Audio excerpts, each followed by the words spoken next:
Assalamualaikum warahmatullahi wabarakatuh. Kita dari kelompok 6 akan menjelaskan hasil dari diskusi kami tentang pengembangan karir pada manajemen sumber daya manusia. Sebelumnya, perkenalkan dulu anggota dari kelompok kami, yaitu yang pertama Muhammad Rifai, kedua Kalih Bagus Aryana, 3 Pramono Hadi, 4 Gafar Anafi, dan yang kelima Gali Arofi Putra Pradana. Yang pertama ada perbedaan pekerjaan dengan karir. Pekerjaan. Kerja dimulai dari pukul 8 pagi hingga 5 sore. Pekerjaan ditinggal di kantor dan harus dilakukan tanpa atau dengan sedikit persiapan. Kerja dilakukan oleh sembarangan dengan jangka waktu yang pendek. Lebih dari satu pekerjaan dilakukan pada saat yang bersamaan. Kerja mudah pindah. Karir. Kerja dimulai dari pukul 8 pagi hingga 5 sore ditambah malam hari atau hari libur. Kerja dibawa ke rumah, tujuan dilaksanakan dengan banyak persiapan, status, selektif, dan jangka waktu yang panjang. Hanya satu jenis pekerjaan pada satu waktu, lebih sulit untuk dipindahkan.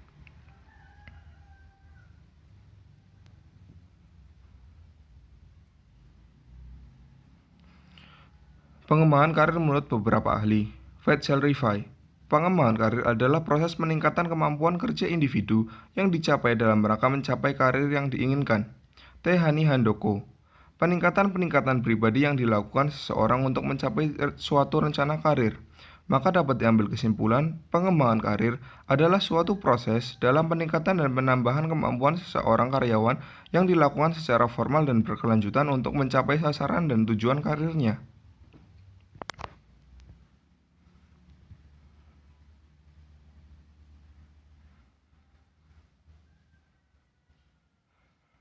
Tujuan pengembangan karir. Yang pertama, pengembangan karir bertujuan untuk meningkatkan produktivitas kerja karyawan dan memperbaiki kualitas dan kualitas produksi. Kedua, bertujuan untuk meningkatkan efisiensi tenaga, waktu, bahan baku, dan mengurangi ausnya mesin-mesin. Ketiga, bertujuan untuk mengurangi kerusakan barang, produksi, dan mesin-mesin. Keempat, bertujuan untuk mengurangi tingkat kecelakaan karyawan sehingga jumlah biaya pengobatan yang dikeluarkan perusahaan berkurang. Kelima, bertujuan untuk meningkatkan pelayanan yang lebih baik dari karyawan kepada nasabah perusahaan. Yang selanjutnya dari tujuan pengembangan karir yaitu pengembangan karir bertujuan untuk memperbaiki moral karyawan, meningkatkan karir setiap karyawan yang bekerja di dalam perusahaan, membantu dalam pengambilan keputusan yang lebih baik oleh manajer, memperbaiki kepemimpinan seorang manajer, meningkatkan balas jasa berupa gaji, upah insentif, dan benefit karyawan, meningkatkan pelayanan kepada konsumen.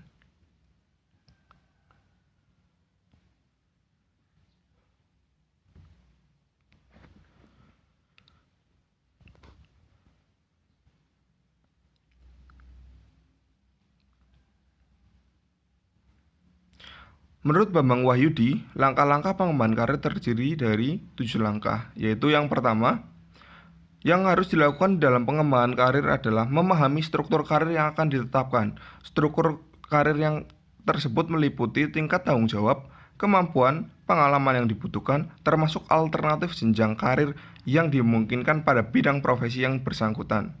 Langkah kedua, menetapkan sasaran karir jangka panjang yang akan dicapai termasuk di dalamnya berbagai sasaran antara yang harus dilalui berbentuk jabatan posisi pekerjaan yang lebih rendah tingkatannya sebagai pangkal bertolak dalam mencapai jenjang karir yang telah ditetapkan tersebut.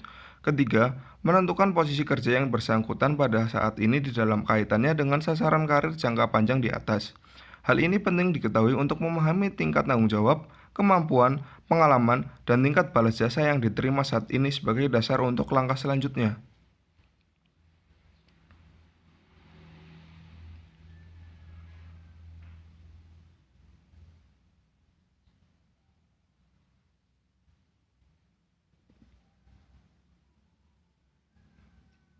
Empat, Melakukan evaluasi jabatan, posisi pekerjaan yang diinginkan, khususnya yang menyangkut persyaratan jabatan dan pelatihan yang dibutuhkan untuk mencapai jabatan tersebut.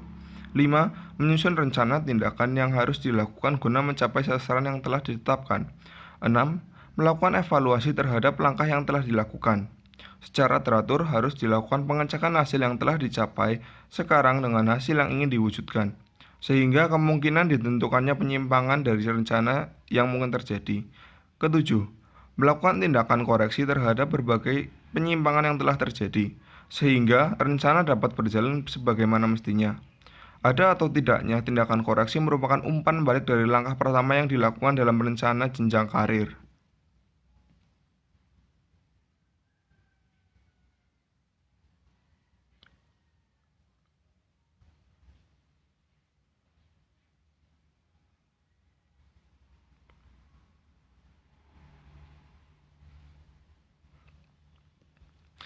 Model pengembangan karir. Yang pertama, model siklus hidup, life cycle model, merupakan pengembangan karir yang sifatnya pasti.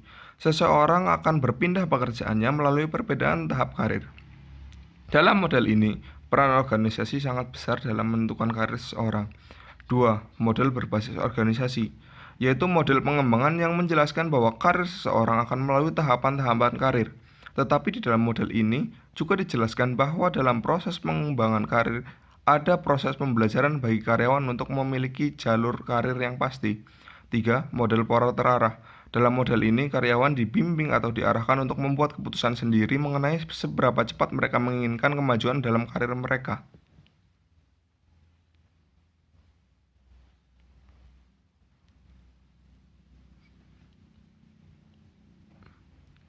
Tahapan-tahapan pengembangan karir individu menurut Profesor Dr. Faisal Rifai. Pertama, fase awal atau fase pembentukan, menekankan pada perhatian untuk memperoleh jaminan terpenuhnya kebutuhan dalam tahun-tahun awal pekerjaan. 2. Fase lanjutan, di mana pertimbangan jaminan keamanan sudah mulai berkurang, namun lebih menitik beratkan pada pencapaian, harga diri, dan kebebasan. 3. Fase mempertahankan, individu mempertahankan pencapaian keuntungan atau manfaat yang telah diraihnya sebagai hasil pekerjaan di masa lalu. Dengan demikian, individu akan merasa terpuaskan, baik secara psikologis maupun finansial. 4. Fase pensiun, individu menyelesaikan suatu karir dan dia akan berpindah ke karir yang lain, dan individu memiliki kesempatan untuk mengekspresikan aktualisasi diri yang sebelumnya tidak dapat dia lakukan.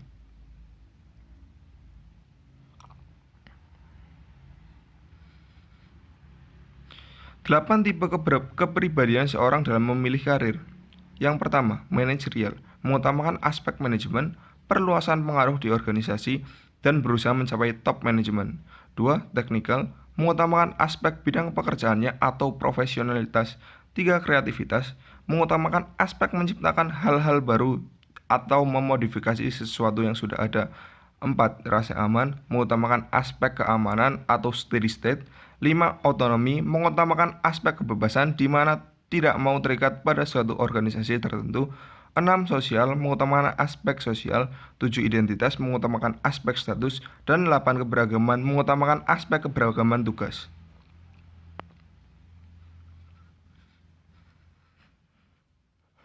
Manfaat dari pengembangan karir adalah sebagai berikut. Yang pertama, produktivitas kerja. Pengembangan karir akan meningkatkan produktivitas kerja karyawan dari segi kualitas maupun kuantitas produksi yang semakin membaik karena technical skill, human skill, dan managerial skill karyawan semakin membaik. Efisiensi.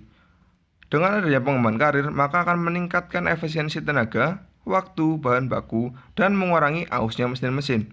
Pemborosan akan berkurang, biaya produksi relatif menurun, sehingga daya saing perusahaan semakin membesar. 3. Kerusakan. Dengan adanya pengembangan karir, maka dapat mengurangi kerusakan barang, produksi, dan mesin-mesin karena karyawan semakin ahli dan terampil dalam melaksanakan pekerjaannya. 4. Kecelakaan. Pengembangan karir dapat mengurangi tingkat kecelakaan karyawan sehingga jumlah pilihan akan berkurang.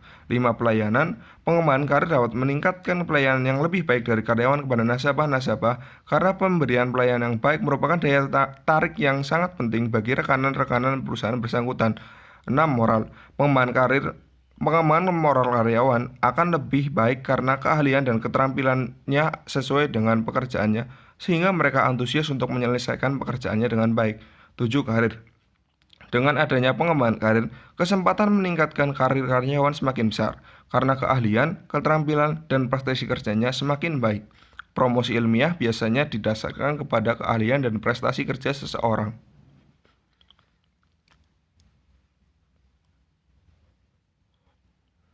8. Konseptual. Pengembangan karir, manajer semakin cakap dan cepat dalam mengambil keputusan yang lebih baik, karena technical skill, human skill, dan managerial skill-nya semakin membaik. Kepemimpinan.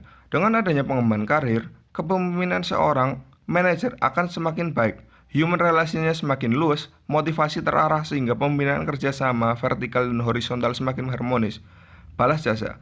Balas jasa yang berupa gaji, upah, insentif, dan benefit kepada karyawan akan meningkat karena prestasi kerja mereka semakin besar. Konsumen. Dengan adanya pengembangan karir dapat memberikan manfaat yang baik bagi masyarakat konsumen karena mereka akan memperoleh barang atau pelayanan yang lebih bermutu. Terima kasih, sekian video dari kami kelompok 6. Mohon maaf bila masih banyak kekurangan di dalam video ini. Semoga video ini bermanfaat untuk kalian semua. Wassalamualaikum warahmatullahi wabarakatuh.